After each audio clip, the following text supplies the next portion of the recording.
Saludos, amigos. Hoy van a escuchar la historia de esta gran arma. Pero antes de hablar, mejor escúchenla a ella.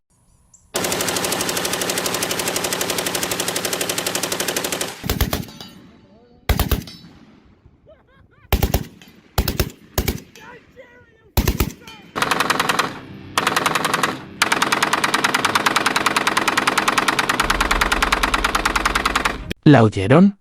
Ese es el sonido que cambió batallas enteras.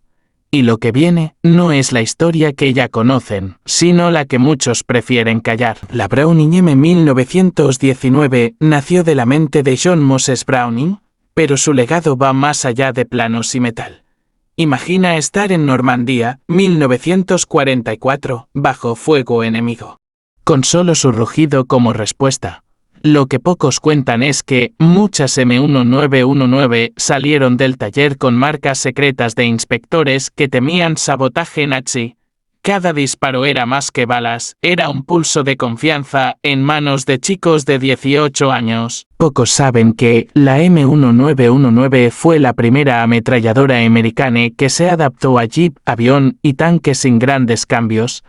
El mismo cañón que barría trincheras en Europa volaba montado en Mustang P-51.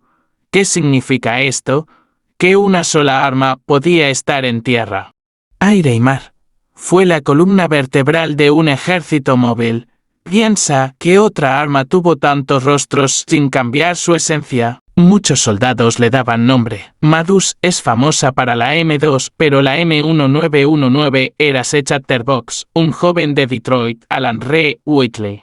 La apodó así mientras aguantaba olas de ataque en Okinawa. Ree no era héroe de libros. Era un mecánico que se convirtió en artillero porque su unidad perdió a todos los tiradores. La Browning no eligió a Ree, Ree eligió a la Browning. Recontaba que el frío del acero se volvía tibio tras 100 cintas disparadas. Lo que pocos sabían, el truco de enfriarla con orina cuando el agua se acababa. Brutal, sí, pero real. Dime, ¿tú qué harías si tu arma se sobrecalienta en medio de un avance? Así se forjó el mito. No era solo fuego, era ingenio, crudeza y sobrevivir con lo que hay. Por eso la M1919 se quedó donde otras caían. Cuando terminó la guerra, muchos Browning M1919 fueron tirados a fosos. Algunos soldados rogaron quedarse con ellas. No era por violencia, era por respeto. Una pistola se guarda. Una ametralladora así se recuerda. ¿Sabías que piezas de la M1919 terminaron recicladas en otras armas de Corea y Vietnam?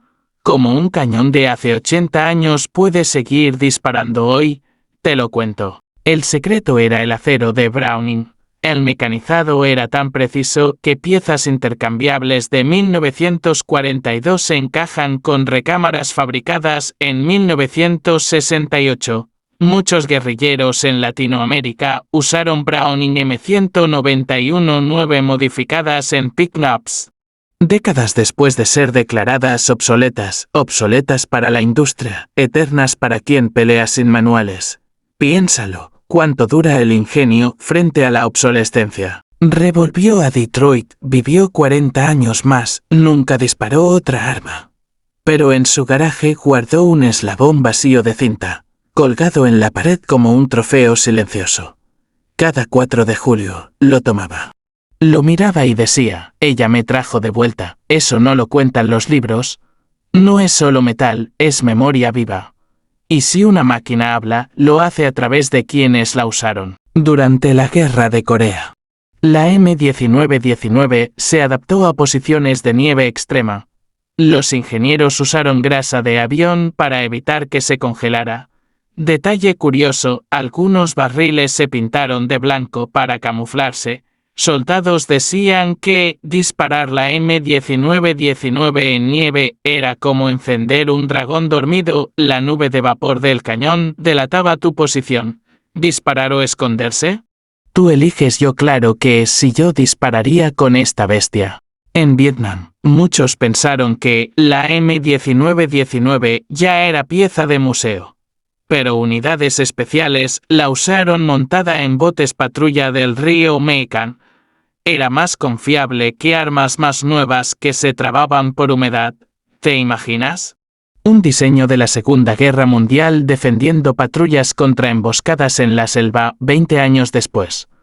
La tecnología avanza, pero lo que funciona nunca muere. Hoy algunas M1919 siguen disparando en campos de tiro, coleccionadas por veteranos o restauradores. Cada vez que el gatillo suena, revive un eco que conecta trincheras de Europa. Campos de arroz en Asia y desiertos del Medio Oriente. La historia de la Browning no es la historia de una sola guerra, es la historia de cómo una máquina puede volverse leyenda cuando la confianza se atornilla en acero. Cierra los ojos y escucha ese sonido, cha-cha-cha-cha. ¿Qué escuchas tú? ¿Miedo, poder, historia? La Browning M1919 fue testigo de promesas rotas y victorias ganadas a sudor. Y, sobre todo, fue cómplice de hombres que no buscaban gloria. Solo volver a casa. Ray Whitley fue uno de millones.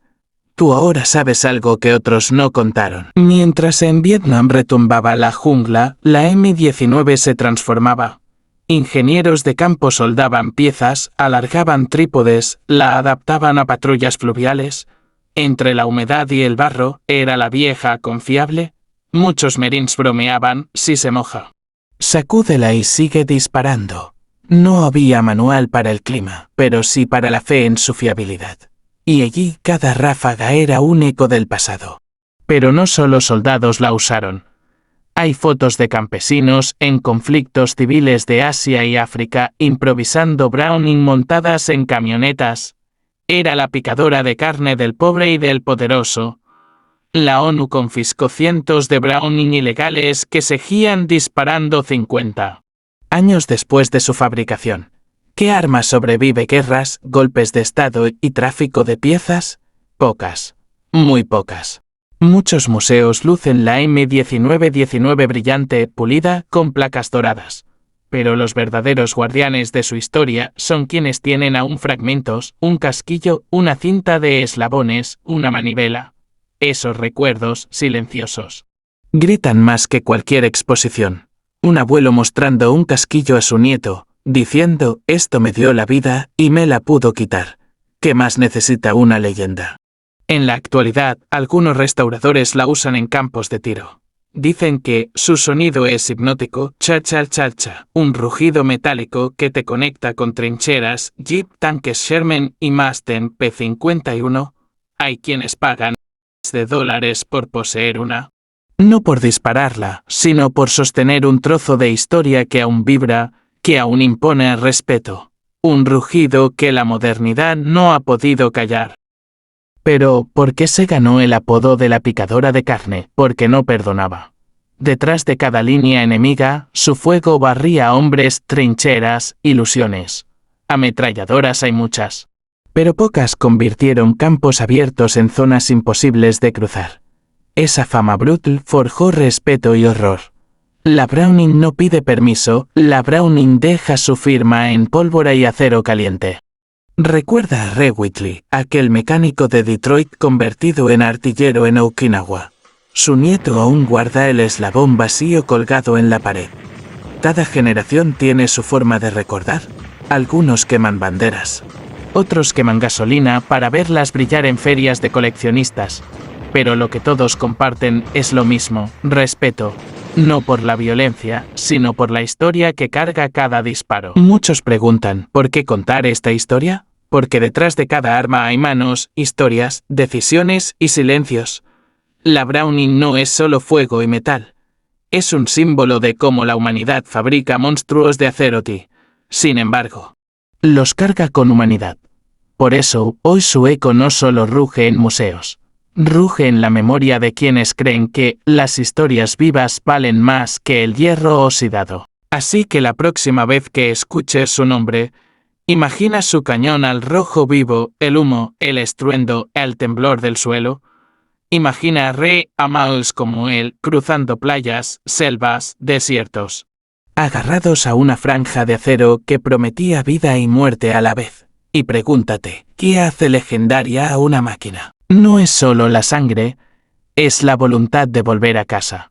Y si hoy puedes escuchar esta historia, es porque esa vieja picadora de carne, rugiendo sin piedad, le abrió el camino a alguien que volvió para contarla. Ahora te pregunto a ti, ¿qué rugido dejarás tú cuando sea tu turno de hacer historia? Saludos, yo soy Armafunción y esto fue la Brown M1919, la picadora de carne. Hasta el próximo boom.